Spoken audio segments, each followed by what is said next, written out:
पिछले 200 सालों से वीरान पड़ा है। तो आइए आज मैं आपको लेकर चलता हूँ भारत की सबसे भूतिया जगहों में से एक माने जाने वाले कुलधरा गांव में। ऐसी जगह जहां से 84 गांव के लोग एक ही रात में उस जगह को छोड़ दिए। आखिर क्या बात पड़ी कि इतने लोगों ने गांव को एक ही रात में छोड़ दिया? आखिर वजह क्या रही होगी और उस गांव में आखिर क्या हुआ था जो आज तक साबित नहीं हो पाया। लोग कहते हैं आज भी वहां कोई रात नहीं रुकता, क्योंकि जो रात में जाता है वहां से फिर कोई वापस आता नहीं। आज की यह कहानी कुछ रहस्यमयी होगी। आज हम जानने की कोशिश करेंगे कि आखिर इस गांव का राज क्या है, आखिर क्या हुआ था। आइए चलते हैं भारत की एक ऐसी रहस्यमयी कहानी की तरफ जो आज कुछ नया सिखाएगी। राजस्थान के रेगिस्तान के बीच एक काफी लंबा चौड़ा बहुत बड़ा गांव था, जिसमें 84 गांव बसे हुए थे। इन सभी गांवों में एक ही जाति के लोग रहा करते थे, पालीवाल ब्राह्मण।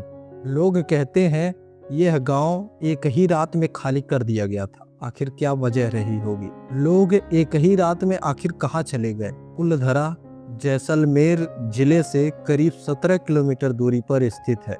यहाँ आज भी आपको वही पुरानी चीजें देखने को मिलेंगी। टूटी दीवारें, पुराने घर जो अब वीरान पड़े हुए हैं, जहाँ कोई नहीं रहता। नमस्कार, मैं पीके चौरसिया आपका इस चैनल में स्वागत करता हूँ। दोस्तों, आज की कहानी है कुलधरा की। आज की यह कहानी हमें कुछ नया जरूर सिखाएगी। अगर वीडियो आपको अच्छा लगे तो लाइक, शेयर और चैनल को सब्सक्राइब जरूर करिएगा। पालीवाल ब्राह्मण यह ऐसे लोग थे जिनके पास दिमाग काफी ज्यादा था। आप कह सकते हैं कि यह अपने कामों को काफी अच्छे तरीके से करते थे और वहाँ के लोग विकसित थे। ये लोग पूरे 84 गांव बनाए थे कुलधरा में, काफी लंबे चौड़े एरिया में है। इन ब्राह्मणों का एक बहुत विशेष कला था। यह बोरवेल का काम करते थे, पानी निकालना, और इनके पास कुछ ऐसी भी कलाएं थी जिनके वजह से इन लोगों का जीवन यापन हो रहा था। लेकिन हो सकता है कि कहीं यही कुछ वजह बनी हो जिससे ये लोग लुप्त हो गए। जैसलमेर जिले का एक दीवान था जिसका नाम सालिम सिंह था। उसकी नज़र गांव के जो मुखिया थे उनकी बेटी पर पड़ा। चूंकि वहाँ के लोग संस्कारों के साथ रहा करते थे, वहाँ कोई गलत बातें नहीं होती थी। जब इसकी नज़र मुखिया के लड़की पर पड़ी तो यह लोगों के सामने आके रखता है बातों को, या तो उस लड़की को मेरे पास भेजो या तो फिर तुम सब लोगों के लिए कोई सजा होगी और वह सजा तुम सब भुगतोगे। लेकिन उन ब्राह्मणों ने इसे मानने से इनकार कर दिया और वह लोगों को धमकियां देने लगा। लोग कहे कि हम तुम्हारी बातों को नहीं मानेंगे। यह बात वह सालिम सिंह शाम को कह के गया। फिर थोड़े ही देर के बाद वहाँ के जो मुखिया थे एक पंचायत बैठाई। फिर उस पंचायत में सबने मिलकर निर्णय लिया कि आज हम इस गांव को छोड़ देंगे, क्योंकि हम गलत चीजों को नहीं सहेंगे, यह गलत है।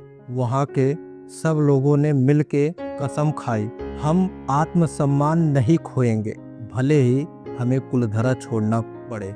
लेकिन सवाल यहाँ पे आता है, 84 गांव के लोग आखिर उस रात कहाँ चले गए?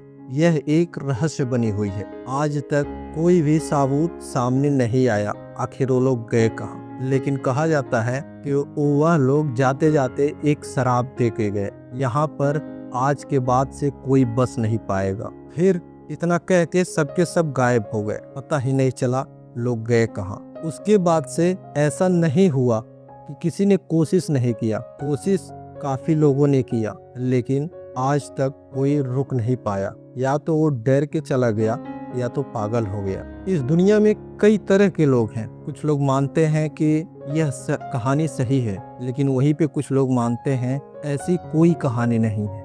लेकिन सवाल यह भी उठता है कि आखिर वो 84 गांव के लोग कहाँ चले गए एक ही रात में? उनका पता क्यों नहीं चला? कुछ लोगों ने कहा यह मानसिक भ्रम है, अफवाहें हैं जो गलत तरीके से लोगों तक पहुंचाए जा रहे हैं। कुलधरा गांव अब एक ऐसा प्लेस बन चुका है जहां लोग उसे देखने के लिए आते हैं। कह सकते हैं एक टूरिस्ट प्लेस बन चुका है। लेकिन वहीं शाम होने के बाद सरकारी बोर्ड लग जाता है जिस पे लिखा होता है कि शाम के समय यहाँ किसी को रुकना नहीं है, ना तो किसी को प्रवेश दिया जा सकता है। कुलधरा की यह कहानी आपको कैसी लगी हमें कमेंट करके जरूर बताएं। अगर कुछ भी हमसे मिस हुआ हो तो हम माफ़ी चाहेंगे। मैं मानता हूँ कि जितना मैंने कोशिश किया कर सकता था उतना किया, आगे और इम्प्रूव करने की कोशिश करेंगे। अगर आपको अच्छा लगा हो तो लाइक शेयर और चैनल को सब्सक्राइब जरूर करिए। मिलते हैं फिर किसी ऐसे ही वीडियो में।